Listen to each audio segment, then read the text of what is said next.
country in the world. Let us promise to be good citizens. Happy Independence Day to all. हमारी खाक से खुशबू इस वतन की आएगी, हमारी खाक से खुशबू इस वतन की आएगी, हमारा खून है शामिल इस वतन की मिट्टी में।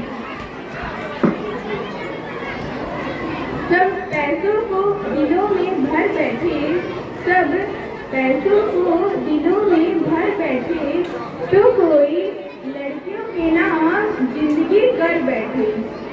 पर ना जाने कैसे लोग थे वो, पर ना जाने कैसे लोग थे वो, जो इस वतन की खातिर मर बैठे, जो इस वतन की खातिर मर बैठे।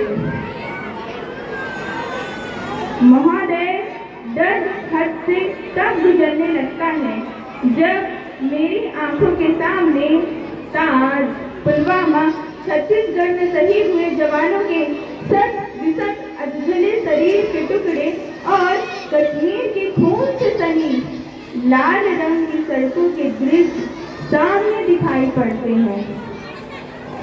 अब तो हमारा तिरंगा झंडा भी हमसे यह पूछने लगा है कि क्या बात है भारत, आजकल मैं फहराने से ज्यादा मैं कफन में दफनाने के क्यों काम आ रहा हूँ।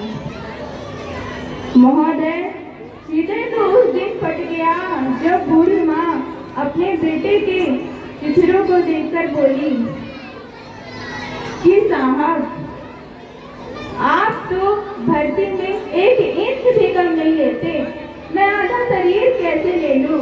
महोदय, आज इन मानवाधिकारियों के कारण इन आतंकियों के बंगलों के यहाँ तो आकाओं की न पानी हंसती है और शहीद हुए हमारे जवानों की आंगन की तुलसी रोती है।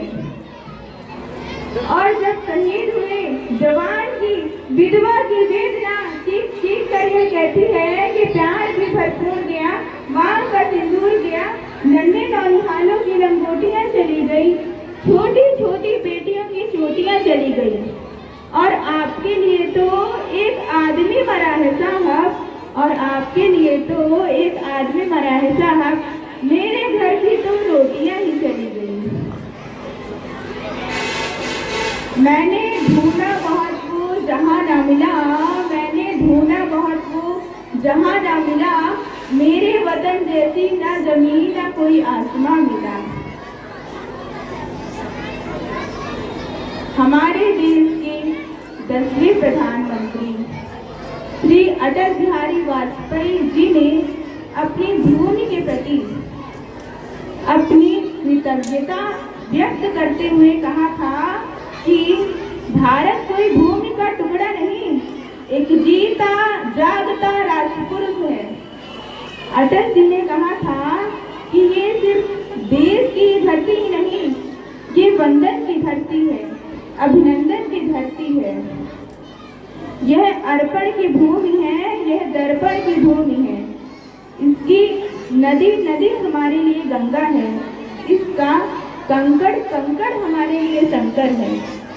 हम जिएंगे तो इस भारत के लिए और मरेंगे तो इस भारत के लिए, और मरने के बाद भी गंगा जल में बहती हुई हमारी अस्थियों को कोई कान लगा के सुनेगा तो उसमें से एक ही आवाज आएगी कि भारत माता की जय। श्री कृष्ण कहते हैं कि डरना नहीं कभी भी, डरना नहीं किसी के भी पैरों के नाप से, डरना नहीं किसी के भी पैरों के नाप से, आखिर में पुण्य जीत ही जाएगा पाप से, आखिर में पुण्य जीत ही जाएगा पाप से। गीता में कृष्ण ने कहा अर्जुन से बस यही, गीता में कृष्ण ने कहा अर्जुन से बस यही, पहली लड़ाई जीतनी है अपने आप से। क्या कहा? पहली लड़ाई जीतनी है अपने आप से। इन्हीं शब्दों के साथ मैं अपनी वाणी को विराम देते हुए कहती हूँ कि हे मातृभूमि तेरी जय हो, सदा विजय हो, तेरे इस विशाल नभ में सुख सूर्य का उदय हो। आज इस पावन अवसर पर मुझे ध्यान पूर्वक सुनने के लिए आप सभी का हृदय से धन्यवाद। जय हिंद, जय भारत।